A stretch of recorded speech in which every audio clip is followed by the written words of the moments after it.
amma mucee jechaa hokkofluu isaanii malee waan isaan ja'anillee beeku baatu dila isaan haasawan kana haxuphii takka malee caqasaa tureeti ijarraa achi fagaachuu isaanii garraan bilchaatee jee guyyaa waariyootiis Haamidoo qalacaatiin horofa baanee. Horofa keessa dhaabbatee ijaan bakka jarrirraa ka'esan daawwachaa yaadaan if keessatti gayyuusuu malee hin dhagayuuyyaan. Haamidoo jeen ammaas lama dayuuyyaan ammaas xiqqoo dhibaaweeti. Jee Haamidoon akka nama amma hirribaa dammaquu tokkotti ni hofle yuuyyaanis haala isaa arkee. Maal jette? Jeen Haamidoon haarayatti. Bilchaatee insiin jee boo horofni. Jeen yuuyyaan kokkoflaa. Badayuuyyaa je'eeti. Akkas hin jenneeti. Jeen ammaas Haamidoon tan yuuyyaan gaafatu dhiisee tan itti dhaabbattu gaafachuudhaaf.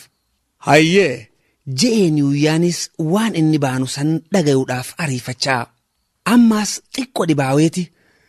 Mee wahiin si gaafadhaati. Amma nutii kuni maali silaa? Jeen Haamidoon. Nutii kuni maali? Yuuyyaanis deebisee. Maali mee nutii kun amma? Haamidoonis. Nama ha. Yuuyyaatu deebisaafi. Nama akkam? Haamidoon ammaas. Nama akkami? Yuuyyaanis deebisee. Maal si fakkaatame? Haamidoon. Hangaa Oromottiin if beeka. Yuuyyaadha. Siin gallee bar yuuyyaa. Jeeni Haamidoon. Aha. Je'eeti. Maqaa jarri nuu baase san baanteeti. Jeefirraa yuuyyaan arraata jijjiiree takka namaatu nama arrabsaa ta lamadaa abbaatu if arrabsaa tan jettu keessa dhufnaan. Ta maqaa barqacaca. Hoggaa Haamidoon ju'uun. Moo amaaroynee jechuu keeti mataskaana maraynaan.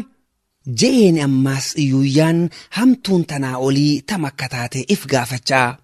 Waa tanaasii miti yaaboo tana dhibde'an. Je'eeti. Dhagaysiifiin hima. Je'een if maddii mimil'achaa. Ammaas xiqqoo useeti. Jaalattuu jibbituu amantuu amanu baattuu nutii kun amma gabra laal. Je'een Haamidoon anaannachaa. Ajaa'ibuu daran isaa. Baasuma'ee.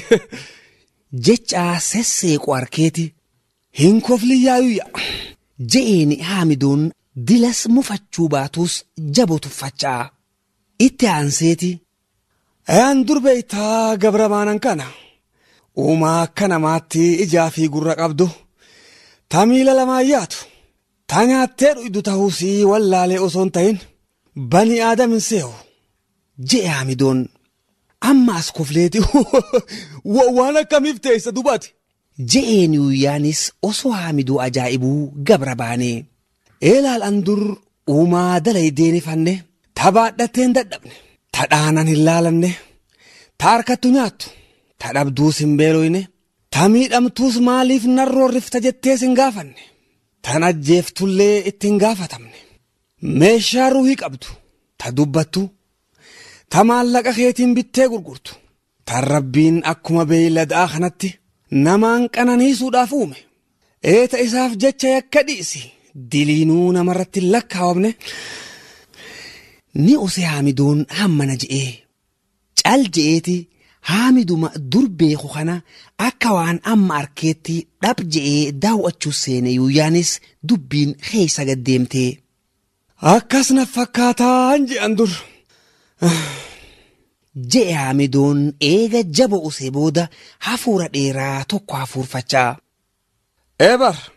Je'eeti. Bilisa jechuun waa bani aadam ta'uu qofaa miti. Nama kabajaa fi ulfina ganama duraa rabbii wajjiin uume san qabu. Khalafasaa daangeeffatee biyya ifii yaamee maqaa isaatiin irraa owwaatu. Heera isaa tumatee bokkuu isaa filachaa seera isaatiin bulu. Kan aadaa isaatiin boonee hooda isaatiin waaqeeffachaa eenyummaa isaatiin boonee jiraatu. Kan gag godhatu dachiisaa ol godhatu waaqa isaa abdachaatii fi bobba'u hujiisaa galus bultiisaa duskachaa osoo namuu taligaatti hin dhoyne xiqqoosaa gulantaa irratti guddoo biraatis biyyaa wajjiin caayasaa jalatti ifii muree murteeffatu. Kan waaqa isaa sodaachaa seera isaatiis kabajee bulu. Kan ammoo roorrisuun baddini roorrifamuu dhiisii osoo ifin bir'anne mataa ol qabatee jiraatu. Kan afaan isaatiin dubbatee afaanuma isaatiin itti dubbatan. Hamulqee muudu ifiifis filamuu ka danda'u. Hameedhicha wal moggaasee miraaza ol baasu. Eeka tolchuus hujii isaatiin itti faarfame balleessullee heeruma isaatiin itti akkamu. Walumaa galattu qal'atullee mirga isaa osoo gad hin dhiifne ifii beekkatee if tahee jiraatu jechuudha. Je'e Yuuyyaanis Haamidoo daran yaadaan fagaatee. Gaafa nagaa nuti kun maal jettaree amma? Je'een Haamidoon deebisee. Gabra'e dhuga baanta. Je'een Yuuyyaanis. Gabrummaallee tarraachii aantu sanka. Haamidoodha. Habitii sanbar hamma tokko al oolanii gurguratanii tanan ajaa'ibdu. Tan oborraa akka jirtutti lafa isiitii wajjiin booji'anii bitan. Yuuyyaan. Oborraa xiqqoo tanaaf oxaati. Ituun bal'oonoo tanu dura cabxe. Haamidoodha. Waan sanitti arsii cabseetuu gama ituu dhufeemi. Yuuyyaadha. Arsii duraas bar salaalee cabseeti as tarkaanfateemi. Akka himanitti bar wallorraa hamma booranaatti madda walaabuurraa kaasi huunno hamma makkanniisa raayyaatti gibee fi leeqaas ittuma idayi maaltu hafeef jetteeti. Haamidoon. Amma odaa shanan irraa hamtu hafe jetteeti. Eega bultum cabse hammuma afran qalloo kana taate male. Yuuyyaadha. Yaw. Je'e Haamidoon dubbii tuffachuu isaati fakkaatti. Waan saniittillee akkaan taatu akka maleen taatu eega lafa oromtichaa danuu tanaaf booda aanse hammi kun Je'e Yuuyyaanis arraata isaa rarraasee hambisullee yaada Haamidoo qooddachaa. Bar namtichaatu shuuroon tun maal taate jennaaniin duuba isiin tun daakkittiis ni hafte marqattiis ni hafte duuba daranuu jiidha dhabaatu bakka haqee je'an. Je'e Haamidoon ammaas silaa hidha taate malee silaa dubbiin ammaan dura nurraa haftee jechuu isaati fakkaatti.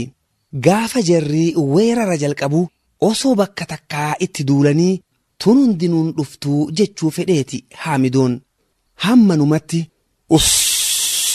jechaa horofa dubbiffachuu seenee Yuuyyaan. Haafurfannoo mirqaana hujii osoo hin ta'in mallattoo ta'uu si'itisuusiin akka osu itti himuudhaaf. Manni dhimmisuu hubatee hoggaa if booda garagalu walda gabree akka nama boowliin mudditeetti hombortaa waliin dhawaa miila fuudhu arkeeti rifatee Haamidoonis dubbii akka torbaan dabreetu mudate seehee. Torbaan dabree osuma bakka mataskaanatti jaarutti jiran tanaa biyyee maraggii qotu jiraniiti dimii qawwee dhagayanii hoggaa ol godhatan ashkarticha qawwee lamaan deemu hatakka fannifatee taaniin jibroo muudeefaa gombisu harkan isaanuma biratti. Akka eegas odeeffatanitti torbaan dabre ashkaroonni lama ashiitaa boqqolloo hara waaccachuudhaaf orraa irratti mudhii buleerraa ka'aniiti laga kiyyoo bu'an. Ooyiruu boqqolloo bareedduu qabdu filataniiti suleedhaa fi jibroodhaan ciraa je'anii ifiifis ijaan jara to'achaa ooyiruu keessa osoo yaa'anii abbaa ooyiruu kan ooyiruma isaa hatachuudhaaf soqaarraa ol dhufe arkan. Ashiitaa inni ceekurraa qabu wajjiin cafaqaa maddi baasaniiti jaartii namtichaa ta'ooyiruu maddiidhaa waywaachaa harka facaaftuu garraan tokko jaarsa biratti hafee huun gama isii qaceele qabuudhaaf. Qabamuu daran gudeedamuu isii hubannaan kanuma isa biratti hafe kanatti utaaleeti jaarsi humnaas ni qaba. Laqaaqee qawweerraa fuudhee akkatti dhukaasullee beeku baatu gama afaanii qabatee gama sadafiitiin akka jawweetti cafaqee qoomuu isaa garraan qawwee darbee baafate achumaan sun namtichi daalachaa. Godaanaa raaree laxeedhaati maqaan isaa. Sagaggaaltichinis jaarsi isii hiriyaa isaa qoomee baafachuu garraan jaartii achumatti ajjeeseeti reefa ashkarticha du'ee sulee fi jibroo baadhachiisee ifii qawwee lamaan fannifatee eega mudhii bulee dhufan booda jara gatee awwaalaa je'een yuuyyaafaadhaan. Dubbii akkasiisantu mudatee seeyaniiti akka jabaa rifatan Haamidoonfaanis ar'a nutti aara bahuun oolan tan jettu yaachifte. Wanni walda gabreen batachuuf ammoo tana osoon tahin waan eega reefuu bakka tattaanii haasawuu turanirraa yaamamanii gama daasaa dacha'an booda isaan mudateetu akka jabaa aarse isaa fi Raas Mokonniniis. Waan biraa osoo hin ta'in namticha torbaan dabre gamaa daree biyyoo ergameetu deebi'e. Hoggaa dura namtichi luf itti ol ju'u gammadaniiti. Taamasgaan Je'e Walda Gabreen namtichi inni ajjeesuullee baatan achitti hambisuun oolan jechaa ture nagaan deebi'uu isaa agarraan. maal hafe? Je'e Raas Mokonniniis dhufa namtichaa daran eega dhufe daree bassaasee odeeffannoo gaarii akka fidu abdachaa. Nagaan deebi'uu caalaa goftoota isaa hafuula bareedaadhaan isa simatu garraan daran gammadeeti conqol je'ee sujuudee fi namtichinis goobaan galuu isaatiifis badhaasni furdaan akka isa eeggatu abdachaa. Hoggaa ol godhatu ammoo fuula jaraa akka wahiitti golgolaawaa deemu arkeeti dubbachuulleen baddini akka cilaalluu mataa keessa libsaniitti if keessa deebi'uu mudate namtichi. Badhaasan baddini galatallee dhabuun isaa jabo aarsitullee akkasumaanuu mufachuu dhiisi sheena'uun isaatuu akka irratti hin beekamne tattaafachaa. Tanaa fi tana jidduudha. Dajjaazmaach Je'e Raas Mokonnin Walda Gabree baane. Itti aanseeti. Gana maal jechuu isaatiya? Je'e ammaas namticha baanee isa osoon tahin gingilii inni fannifatee dhaabbatuun daawwachaa. Haraa deebi'uun isaa dhaquu sodaateeti iyyo ja'amees turee dhufuun isaa ammoo shakkii biraa keessatti uumteeti. Kan nagarramu ko? Je'e Walda Gabreenis osoo fuula butuu nyaara waliin tuqee akka gaaf hoggaa aaree godhu sanitti osoo afaan tuuluu hidhii isaa wal habaabsee. Osoo Walda Gabreen gaafateetuun fixin garuu dubbiin galteetii fi gingilii fi xalayaa afaan arabaatiin katabamte takka waliin itti chilaate namtichi waan afaan isaa dubbatu osoon tahin waan hidhiin isaa fakkaattu daawwachaa.